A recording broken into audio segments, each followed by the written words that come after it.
Hello, everyone. Welcome back to Writing Tutorials. In today's episode, we're tackling a super useful topic, writing a refund request letter. Whether it's for a defective product, a service that didn't meet expectations, or an overcharge, knowing how to craft a polite yet firm refund request is essential. In this tutorial, we'll break down a sample letter step by step.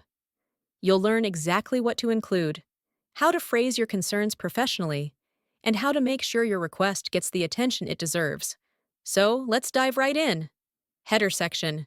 Your information. The first thing you need in a formal refund request letter is your personal information. Here's how the sample begins. Mary L. Roberts, 456 Elm Street, Los Angeles, California, 90001. m.roberts@email.com, 555-789-1234. This part should always include your full name, address, email, and phone number. Why?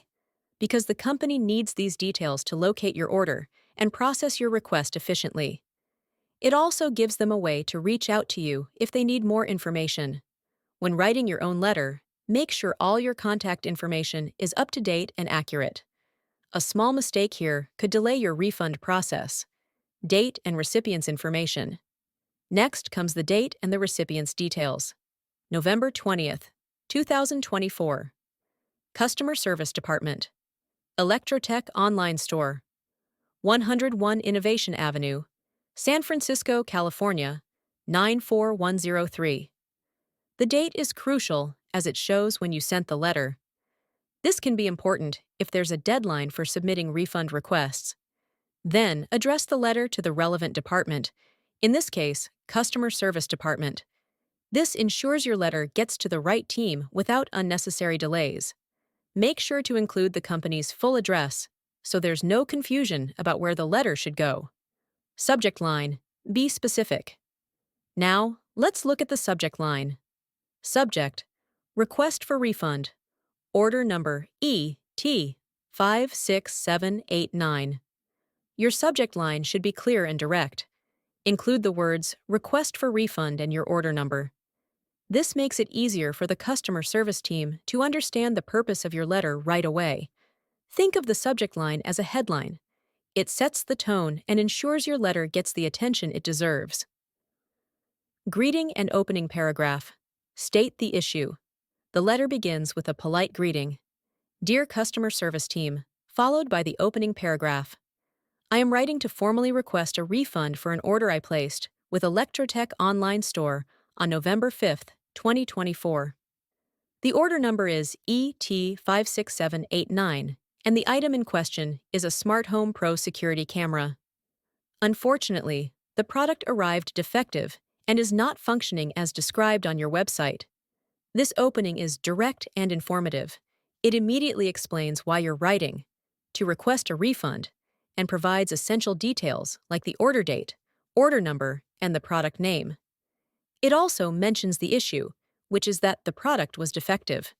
When writing your own letter, start by clearly stating the purpose of your letter. Mention the key details up front so the recipient doesn't have to dig through the letter to understand your request. Main body. Explain what happened. The second paragraph provides more context. Upon receiving the item on November 10th, 2024, I immediately noticed that the camera does not power on despite following all troubleshooting steps provided in the user manual. I contacted your support team on November 12th, 2024, and was advised to return the item for a full refund.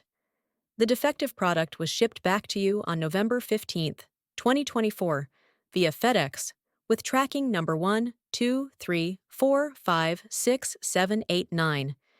This part of the letter is critical because it shows that you've already taken steps to resolve the issue. Mentioning the troubleshooting attempts shows that you tried to fix the problem yourself, which adds credibility to your claim. Including the return date and tracking number ensures the company can verify that you followed their return process. When writing your letter, be as specific as possible about what happened and what you've already done.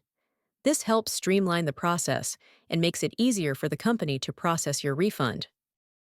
Next steps. What you expect. The next section focuses on what you're asking for. As the item was returned within the stipulated return window, I kindly request the refund be processed to my original payment method at the earliest convenience.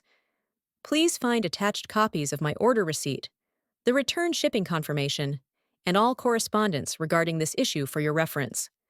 This paragraph does two things. First, it politely but firmly states what you expect: a refund to your original payment method. Second, it mentions that you've attached supporting documents, like the order receipt and shipping confirmation, to back up your request. When writing your letter, always include any relevant documents and mention them in the letter. This shows you're organized and prepared, which can speed up the process. Closing paragraph, offer availability. The letter ends with a polite offer to assist further. I appreciate your prompt attention to this matter. If you require additional information or documentation to expedite the refund process, please do not hesitate to contact me at the phone number or email address listed above. This is a nice way to wrap things up. It reinforces that you're cooperative and willing to provide anything else they might need. It also reminds them how to reach you. In your own letter, end on a professional and positive note. Even if you're frustrated about the situation, staying polite will help get your request resolved faster. Closing. Professional sign-off. Finally, the letter is signed off. Sincerely, Mary L. Roberts. Sincerely is a standard and professional closing. Follow it with your full name for a formal finish. And that's how you write a refund request letter. Let's quickly recap the key elements. Start with your personal and contact information, as well as the recipient's details. Use a clear subject line that specifies the purpose of your letter.